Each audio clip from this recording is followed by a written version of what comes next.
Magandang umaga at live mula dito sa Pag-asa Weather Forecasting Center. Narito na ang lagay ng ating panahon ngayong araw nga ng Martes, June 17, 2025. At patuloy pa rin nating minomonitor yung isang low pressure area na huli nating namataan malapit sa katubigan ng Corcuera sa lalawigan ng Romblon. At sa ngayon nga, malit naman yung tsansa na ito ay maging bagyo. Pero makikita natin, may makaulapan pa rin ito na magdadala ng maulap na kalangitan, na may mga mahihinang mga pag-ulan, na may kasamang pagkid at pagkulog sa malaking bahagi ng Mimaropa, Calabarzon, gayon din sa Bicol Region, ilang bahagi ng Central Luzon.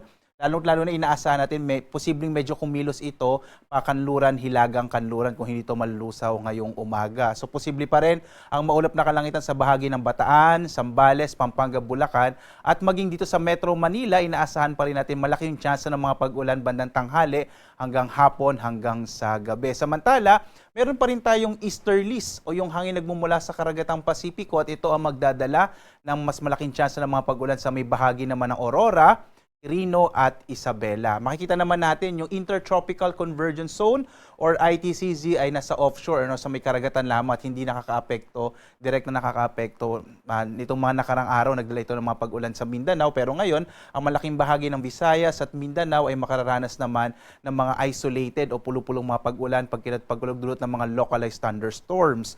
Easterlies yung nakakaapekto, partikular na sa may silangang bahagi ng ating bansa. At makikita po natin dito sa ating satellite images yung ating low pressure area, kulay green yung ating marka po dito. Ang ibig sabihin ng green ay unlikely or maliit yung tsansa or inaasahan natin na ito ay posibleng malusaw. Kapag may minomonitor tayong low pressure area, nagbibigay po tayo ng update every 6 hours at ina-upload natin to sa ating Facebook account. At makikita po ninyo itong ating legend, either green, yellow, orange, or red.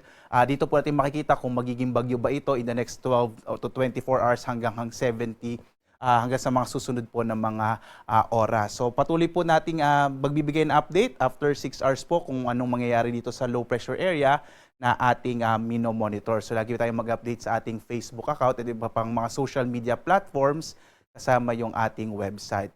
At dito nga, sa may bahagi ng Luzon, inaasahan natin ang maulap na kalangitan na may mga kalat-kalat na mga pag-ulan, pagkidlat, pagkulog, partikular na nga sa may bahagi ng Mimaropa, kasama yung Calabarzon, Bicol Region, gayon din sa Metro Manila at sa nalalabing bahagi po or ilang bahagi ng Central Luzon, lalong-lalo na sa Bataan, Zambales, Pampanga at Bulacan. Ito ay dulot nga ng low pressure area na sa nakikita natin ngayon ay malit pa rin yung chance ng maging bagyo. May easterlies din na siyang nakakaapekto sa may bahagi naman ng Isabela, Quirino at Aurora. Ito ang magdadala ng maulap na kalangitan sa may silangang bahagi ng Luzon.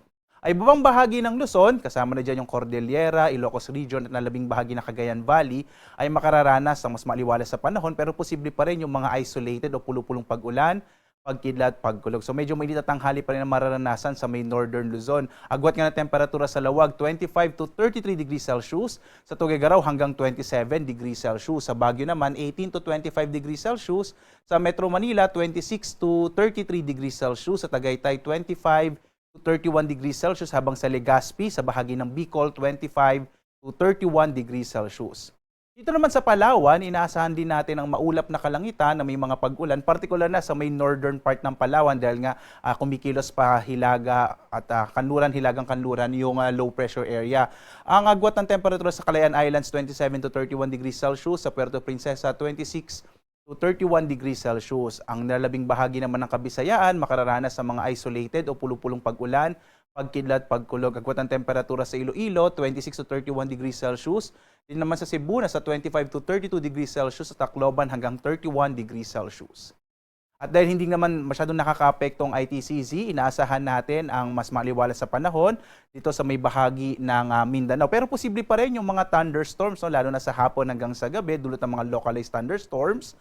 Agwat ang temperatura sa Zamboanga, 25 to 34 degrees Celsius, sa Cagayan de Oro hanggang 31 degrees Celsius, habang sa Davao, 25 to 32 degrees Celsius.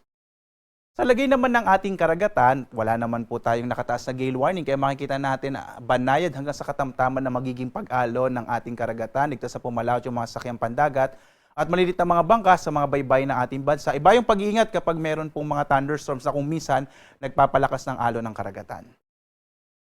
Samantala naman, ang araw natin sikat, ganap na 5:27 a.m. mamayang umaga at ito ay lulubog 6:27 ng gabi.